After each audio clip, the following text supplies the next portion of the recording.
mayoría de los trabajadores se acostumbra a vivir con el adelanto, pero ¿cómo nos repercute en nuestra calidad de vida y en nuestra familia el que nos acostumbremos a vivir con el adelanto de salario? Y bueno, en realidad nos afecta y mucho. Me sobra mucho mes al final del sueldo. ¿Qué pasa cuando tenemos esa situación? Y bueno, las cuentas están allí, a la orden del día. Pero, ¿y si ya no tenemos efectivo, qué hacemos? ¿Cómo es posible salvar el mes, llegar hasta fin de mes, cuando todavía faltan varios días y el sueldo ya se fue? Entonces, ¿qué hacemos? Buscamos alternativas. Y estoy segura de que muchos de ustedes encuentran, pero fantásticas y creativas soluciones, pero parecería que nunca es suficiente. ¿Qué podemos hacer realmente para cambiar esa situación o qué deberíamos de hacer para utilizar correctamente nuestros ingresos? Cuando uno trabaja solo para pagar cuentas y cancelar deudas, se siente desmotivado. Y el problema es que si no te alcanza el sueldo, si no tenés para venir al trabajo mañana, si no te alcanza para pagar las cosas básicas del hogar, no hay forma que te sientas motivado y con ganas de trabajar en positivo.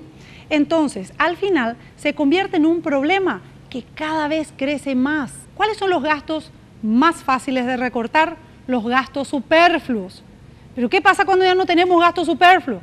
Empiezan los gastos variables, a los que hay que ponerle un tope, un techo, y decir, tanto es lo que se puede. Ese ajustarse los cinturones no es fácil, es muy difícil, pero en familia se puede. Y en familia se puede, ¿saben cuándo?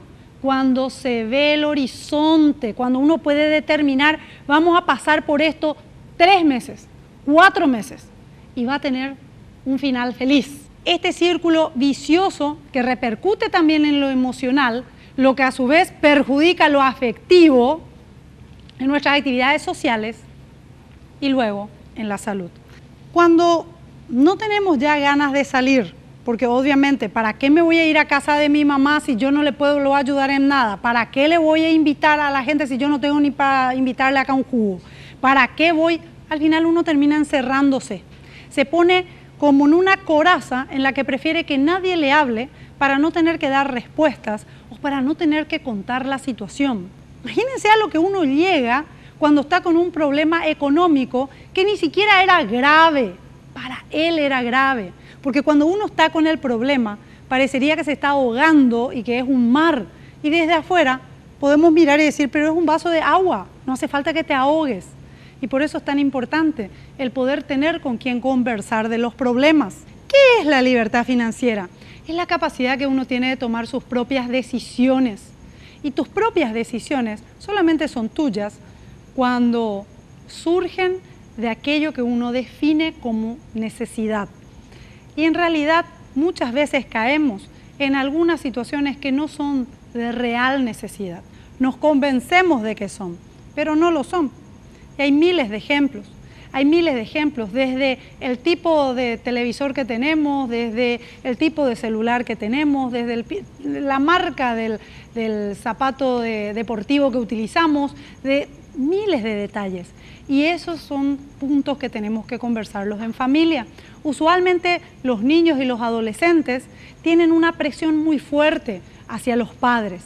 Y esa presión tiene que ser bien encaminada. Si es que los padres cedemos ante ese tipo de, digamos, deseo de parte de nuestros hijos, en realidad le estamos perjudicando, especialmente si es que no podemos y nos endeudamos para poder darle ese gusto. ¿Por qué le estamos perjudicando? Porque luego, cuando a él le corresponda ser adulto, no va a saber administrar y va a ser una persona frustrada. Lo que queremos es que ellos sean exitosos. Entonces ellos también tienen que comprender cómo funciona esta herramienta. Esteban me decía, y hasta se reía cuando me comentaba, que una de las primeras ocasiones en las que utilizó el adelanto del salario fue porque su hijo, de solo 8 años, le dijo que quería algo y él le dijo, no tengo dinero. Y el niño le respondió, y vamos nomás al cajero, ¿sí? Como si fuera gratis. Esa es la idea que tienen los niños. Están confundidos, nosotros, los padres, tenemos que asegurarnos de que comprendan cómo se utilizan las herramientas financieras. Y en este caso, tratándose de un adelanto de salario, es muy importante que en realidad lo puedan comprender mejor. El adelanto de salario es una herramienta y al ser una herramienta tenemos que aprender a utilizarla. Pero hay gente que no tiene un salario y ¿qué hace? Recurre a un préstamo o recurre a las tarjetas de crédito como medio de financiar sus gastos corrientes. Y es allí donde empiezan los problemas. Por lo tanto, sea bajo la estructura de un vale o de un adelanto de salario, o sea, utilizando una tarjeta de crédito para llegar a fin de mes, el efecto es el mismo. No se trata solamente del efectivo, sino de aquello que para usted es un gasto corriente. ¿Qué es un gasto corriente? Supermercado, farmacia, combustible, los gastos que todos los meses tenemos. Cuando para esos gastos terminamos utilizando una herramienta financiera como podría ser una tarjeta de crédito o un crédito, empiezan los inconvenientes. Entonces, ¿cómo podríamos llegar mejor a fin de mes? Trabajando sobre un presupuesto. Previamente a que suceda, suponemos lo que va a pasar y esto se hace en familia. Lo ideal, como siempre les digo, tener 36 meses de un presupuesto proyectado y esos 36 meses van a contemplar lo que creemos que van a ser nuestros ingresos y también lo que consideramos van a ser los gastos. Pero no todos los meses son iguales y eso es en familia lo que tenemos que empezar a evaluar.